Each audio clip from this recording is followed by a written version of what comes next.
9 तारीख रविवार बाबा के अव्यक्त महावाक्य है। मुरली का सार है, त्रिदेव रचेता द्वारा वरदानों की प्राप्ति। आज त्रिदेव रचेता अपनी साकारी और आकारी रचना को देख रहे हैं। दोनों रचना अति प्रिय है, इसलिए रचता और रचना को देख हर्षित होते हैं। रचना सदा ये खुशी के गीत गाती है कि वाह रचेता, है ना। मतलब हम बाबा के सदा गीत गाते हैं कि वाह रचेता, और रचेता सदा ये गीत गाते हैं, मतलब बाबा हमारा गीत गाता है, वाह मेरी रचना। रचना प्रिय है ना, जो प्रिय होता है उसको सदा सब कुछ देकर संपन्न बनाते है ना। जैसे देखा एक ह्यूमन नेचर होता है, जब कोई व्यक्ति कुछ बना रहा होता है और भले नया भी बना रहा हो ना, तो वो अपनी पूरी कोशिश करता है कि वो पूरा परफेक्ट बनाए। तो बाप ने हर एक श्रेष्ठ रचना को विशेष तीनों संबंध से कितना संपन्न बनाया। बाप के संबंध से दाता बन, ज्ञान खजाने से संपन्न बना, शिक्षक रूप से भाग्य विधाता बन, अनेक जन्मों के भाग्यवान बना, सतगुरु के रूप में वरदाता बन, वरदानों से झोली भर देते है ना। बाबा विशेष कहते हैं 3 रूप से। एक, बाबा ने श्रेष्ठ रचना को विशेष तीनों संबंध से संपन्न किया। बाप के संबंध से दाता बन, ज्ञान के खजाने से संपन्न बनाए, शिक्षक के रूप में भाग्य विधाता बन, अनेक जन्मों के लिए भाग्यवान बनाए। तो बाप के रूप में दाता बन, शिक्षक के रूप में भाग्य विधाता बन, और सतगुरु के रूप में वरदाता बन, वरदानों से झोली भर दी। ये है अविनाशी स्नेह व प्यार। प्यार की विशेषता यही है, जिससे प्यार होता है उसकी कमी अच्छी नहीं लगेगी, कमी को कमाल के रूप में परिवर्तन करेंगे। बाप को बच्चों की कमी सदा कमाल के रूप में परिवर्तन करने का सदा शुभ संकल्प रहता। प्यार में बाप को बच्चों की मेहनत देखी नहीं जाती है।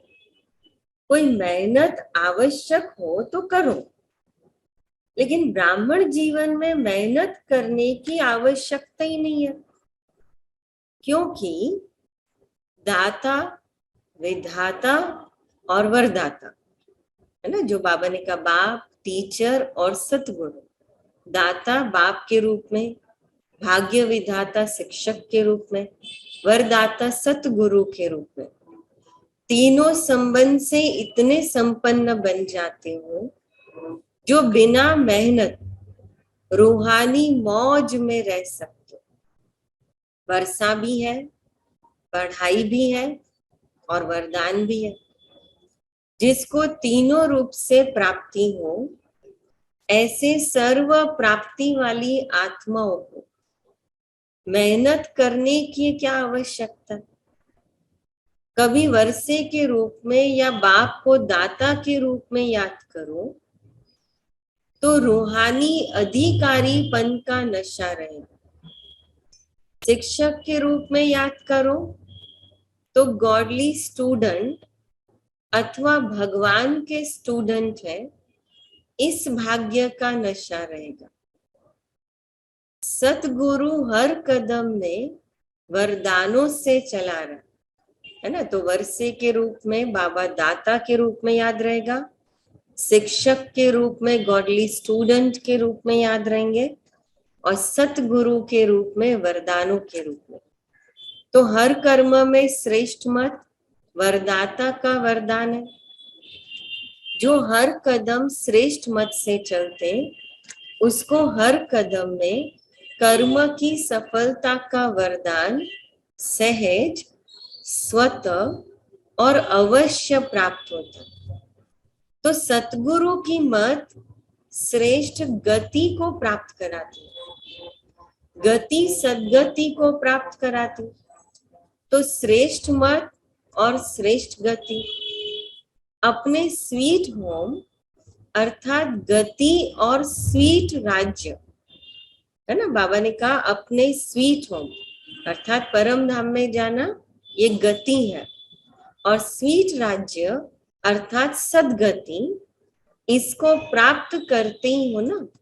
लेकिन ब्राह्मण आत्माओं की और ही विशेष गति प्राप्त होती है, और वो है इस समय भी श्रेष्ठ मत के श्रेष्ठ कर्म का प्रत्यक्ष फल अर्थात सफलता। तो ये श्रेष्ठ गति सिर्फ संगम युग पर आप ब्राह्मणों को प्राप्त है, इसलिए कहते जैसी मत वैसी गत। अब वो लोग समझते मरने के बाद गति मिलेगी, अब इसलिए अंत मते सो गति कहते। लेकिन आप ब्राह्मण आत्माओं के लिए इस अंतिम मर्जीवा जन्म में हर कर्म की सफलता का फल अर्थात गति प्राप्त होने का वरदान मिला हुआ है। तो वर्तमान और भविष्य सदा गति सद्गति है, भविष्य की इंतजार में नहीं रहते। संगम युग की प्राप्ति का यही महत्व है। अभी अभी कर्म करो और अभी अभी प्राप्ति का अधिकार लो। तो इसको कहते एक हाथ से दो और दूसरे हाथ से लो, कभी मिल जाएगा या भविष्य में मिल जाएगा, ये दिलासे का सौदा नहीं है ना। संगम युग हमारे लिए कितना अमूल्य है, बाबा वो महत्व बता रहे। तुरंत दान महापुण्य, ऐसी प्राप्ति है ना। इसको कहते हैं झटपट का सौदा। भक्ति में इंतजार करते रहो, मिल जाएगा मिल जाएगा। भक्ति में है कभी, और बाप दादा कहते हैं अभी लो, है ना। भक्ति में कहते भाई कभी ना कभी तो मिलेगा, भगवान भी मिलेगा, और यहाँ बाबा कहता है अभी लो। आदि स्थापना में भी आपकी प्रसिद्धिया थी, और यही साक्षात्कार झटपट होता है, और होता भी था। तो आदि से झटपट का सौदा हुआ, इसको कहते रचता का रचना से सच्चा प्यार। तो सारे कल्प में ऐसा प्यार कोई हो ही नहीं सकता। कितने भी नामी ग्रामी प्यारे हो, लेकिन ये है अविनाशी प्यार और अविनाशी प्राप्ति। तो ऐसा प्यारा कोई हो ही नहीं सकता। इसीलिए बाप को बच्चों की मेहनत पर रहम आता। वरदानी सदा वर्षे के अधिकारी कभी मेहनत नहीं कर सकते, अर्थात भाग्य विधाता शिक्षक के भाग्यवान बच्चे सिर्फ सदा पास विथ ऑनर होते, न फेल होते हैं और न कोई व्यर्थ की बात फील करते हैं। तो मेहनत करने के कारण दो है ना। बाबा की मुरली का सीक्वेंस देखेंगे ना, बाबा ने शुरुआत की रचता और रचना। बाबा हमारा रचयिता है, हम बाबा की रचना है। बाबा रचयिता है, बाबा ने तीनों रूप में बाबा ने हमको प्राप्तियां दी, अविनाशी प्राप्तियां। बाप के रूप में दाता की प्राप्ति, शिक्षक के रूप में भाग्य विधाता के रूप में भाग्यशाली बनने की प्राप्ति, और सतगुरु के रूप में वरदाता के रूप में वरदानों की प्राप्ति। लेकिन बाबा कहते हैं फिर भी कई बच्चे हैं जो बहुत मेहनत करते रहते हैं। तो कहते मेहनत के कारण दो ही है, या तो माया के विघ्नों से फेल हो जाते, व संबंध संपर्क में चाहे ब्राह्मणों के चाहे अज्ञानियों के, दोनों संबंध के कर्म में आते छोटी छोटी बात में व्यर्थ फील करते। जिसको आप लोग फ्लू की बीमारी कहते हो, है ना। दो कारण बाबा कहता है, एक माया के विघ्नों से फेल हो जाते, या संबंध संपर्क में, या ब्राह्मणों के या अज्ञानियों के, लेकिन दोनों संबंध में छोटी छोटी बातों में फील करते। तो एक माया के कारण फेल और फेक फीलिंग के कारण, जिसको आप लोग फ्लू की बीमारी कहते हैं। फ्लू क्या करता है? एक तो हलचल में लाता है, उसमें शरीर हिलता है, और ये आत्मा की स्थिति हिलती है, मन हिलता है, मुख कड़वा हो जाता है। अब यहाँ भी मुख से कड़वे बोल लगने निकलने पड़ते। और क्या होता है? कभी सर्दी कभी गर्मी चढ़ जाती। तो यहाँ भी जब फीलिंग आती है तो अंदर में जोश आ जाता है, गर्मी चढ़ जाती। तो इसने ये क्यों कहा, ये क्यों किया, ये जोश है। तो ये सब अनुभवी तो है ना। और क्या होता है? खाना पीना कुछ अच्छा नहीं लगता। तो यहाँ भी कोई अच्छा ज्ञान की बातें भी नहीं सुनाएंगे, या कोई सुनाते भी है तो वो ज्ञान की बातें भी अच्छी नहीं लगती। फिर आखिर रिजल्ट क्या होती है? फिर कमजोरी आ जाती है। यहाँ भी कुछ समय तक कमजोरी चलती है। अब इसीलिए न फेल हो न फील करो। बाप दादा श्रेष्ठ मत देते, शुद्ध फीलिंग में रहे। मैं सर्वश्रेष्ठ अर्थात कोटों में कोई आत्मा हूं। मैं देव आत्मा, महान आत्मा, ब्राह्मण आत्मा, विशेष पाठधारी आत्मा। इस फीलिंग में रहने वाले को व्यर्थ फीलिंग का फ्लू नहीं होगा। इस शुद्ध फीलिंग में रहो। जहां शुद्ध फीलिंग होगी वहां अशुद्ध फीलिंग नहीं हो सकती।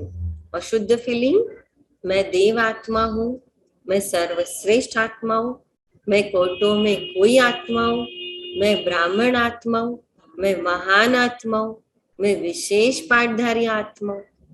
तो फ्लू की बीमारी से अर्थात मेहनत से बच जाएंगे और सदा स्वयं को ऐसा अनुभव करेंगे कि हम वरदानों से पल रहे, वरदानों से आगे उड़ रहे, वरदानों से सेवा में सफलता पा रहे।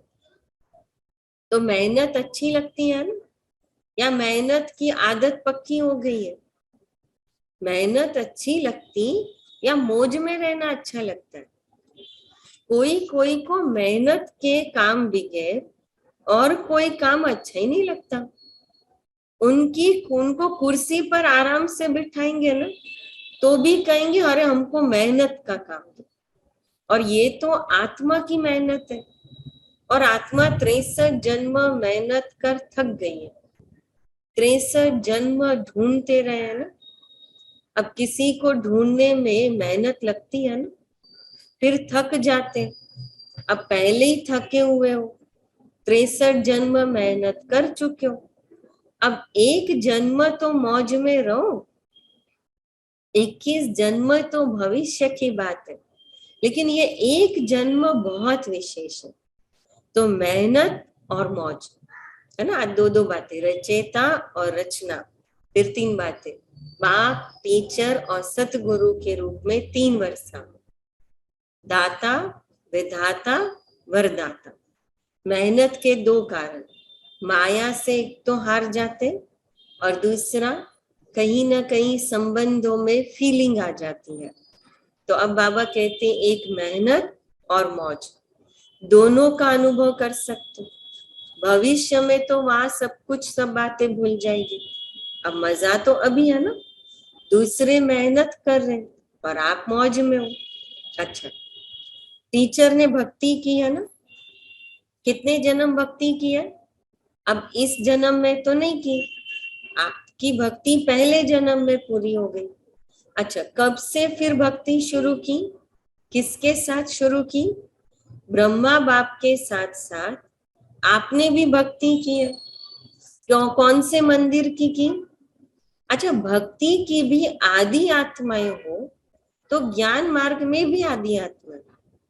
आदि की भक्ति में अव्यभिचारी भक्ति होने के कारण भक्ति का आनंद, सुख उस समय के प्रमाण कम नहीं हुआ। वो सुख और आनंद भी अपने स्थान पर श्रेष्ठ रहा। अच्छा, भक्त माला में आप हो, बाबा कुछ पूछ रहे हैं। जब भक्ति आपने शुरू की तो भक्त माला में नहीं हो ना, डबल फॉरेनर्स भक्त माला में थे, भक्त बने या भक्त माला में थे? देखो अभी आप सोच रहे हैं कि हम थे या नहीं थे, विजय माला में भी थे या भक्त माला में भी थे। अच्छा, पुजारी तो बने लेकिन भक्त माला में थे? भक्त माला अलग है। अच्छा, आप सब तो ज्ञानी सो भक्त बने, अब वो तो है ही भक्त। तो भक्त माला और ज्ञानियों की माला में अंतर है। ज्ञानियों की माला है विजय माला, और जो सिर्फ भक्त है, ऐसे नौधा भक्त है जो भक्ति के बिना और बात सुनना ही नहीं चाहते। अब भक्ति कोई श्रेष्ठ समझते, तो भक्त माला अलग है, ज्ञान माला अलग है। भक्ति जरूर की है लेकिन भक्त माला में नहीं कहेंगे, क्योंकि भक्ति का पार्ट बजाने के बाद आप सबको ज्ञान में आना ही तो था। अब नौधा भक्ति है और आप नौधा ज्ञानी हो, आत्मा में संस्कारों का अंतर है। भक्त माना सदा ममता के संस्कार होंगे, मैं नीच हूं, बाप ऊंचा है, ये संस्कार होंगे। अब वो रॉयल भिखारी है और आप आत्माओं में अधिकारीपन के संस्कार। इसीलिए रचता अर्थात परिचय मिलते ही अधिकारी बन गए, समझा? भक्तों की कोई जगह तो दो ना। देखो दोनों में आ पाएंगे क्या? अरे उन्हों का भी आधा कल्प है ना। द्वापर के बाद जो आत्माएं आती है तो वो आत्माओं का पार्ट जो है वो ज्यादा भक्ति में, आपका भी आधा कल्प है, हम सत्युग त्रेता में पार्ट बजाते। उन्हों का भी गायन माला में आना है, फिर भी दुनिया वालों से तो अच्छे। और तरफ तो बुद्धि नहीं है ना, बाप की तरफ है, शुद्ध तो रहते, पवित्रता का फल मिलता है। तो गायन योग्य होने का आपकी पूजा होगी, उन्हों की पूजा नहीं होती है। सिर्फ स्टेचू बना के रखते गायन के लिए, जैसे मीरा का मंदिर नहीं है, देवताओं मिसल मीरा की पूजा नहीं होती है, सिर्फ गायन है। अभी लास्ट जन्म में चाहे किसी को भी पूज लेंगे, देखो धरनी को भी पूजते, वृक्ष को भी पूजते, लेकिन नियम प्रमाण तो उन्हों का सिर्फ गायन है, पूजन नहीं है। आप पूज्य बनते, तो आप पूज्यनीय आत्माओं, ये नशा सदा स्मृति में रखो। पूज्य आत्मा कभी कोई अपवित्र संकल्प को टच भी नहीं कर सकती, ऐसे पूज्य बने हो ना। अच्छा, चारों ओर के वर्षे के अधिकारी आत्माओं को सदा पढ़ाई में पासवित ऑनर्स होने वाले, सदा वरदानों द्वारा वरदानी बन, औरों को भी वरदानी बनाने वाले, ऐसे बाप, शिक्षक और सतगुरु के प्यारे, सदा रूहानी मौज में रहने वाली श्रेष्ठ आत्माओं को बाप दादा का याद, प्यार और नमस्ते। बाप दादा को भी याद, प्यार और नमस्ते। फिर पंजाब राजस्थान ग्रुप, सदा अपने को होली हंस अनुभव करते हो। होली हंस अर्थात समर्थ और व्यर्थ को परखने वाले। अब वो जो हंस होते वो कंकड़ और रत्न को अलग करते, मोती और पत्थर को अलग करते, लेकिन आप होली हंस किसको परखने वाले हो? समर्थ क्या है और व्यर्थ क्या है, शुद्ध क्या है और अशुद्ध क्या है। जैसे हंस कभी कंकड़ को चुभ नहीं सकता, अलग करके रख देगा, छोड़ देगा, ग्रहण नहीं करेगा, ऐसे आप होली हंस भी व्यर्थ को छोड़ देते, समर्थ संकल्प को धारण करते। अगर व्यर्थ आ भी जाए ना तो धारण नहीं करेंगे। व्यर्थ को अगर धारण किया तो होली हंस नहीं कहेंगे। अब वो तो बगुला धारण करता है। अब व्यर्थ तो बहुत सुना, बोला, किया, लेकिन उसका परिणाम क्या हुआ? गवाया, सब कुछ गवा दिया, तन भी गवा दिया। देवताओं ने देखो, अभी के तन को देखो क्या है, कितना अंतर है ना देवताओं के तन में और हमारे तन में।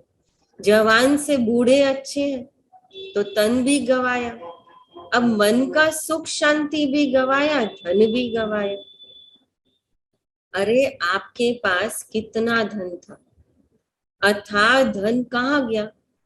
व्यर्थ में गवा दिया। अभी जमा कर रहे हो या गवा रहे हो? तो होली हंस गवाने वाला नहीं होता, जमा करने वाला। अभी 21 जन्म तन भी अच्छा मिलेगा और मन भी सदा खुश रहने वाला होगा।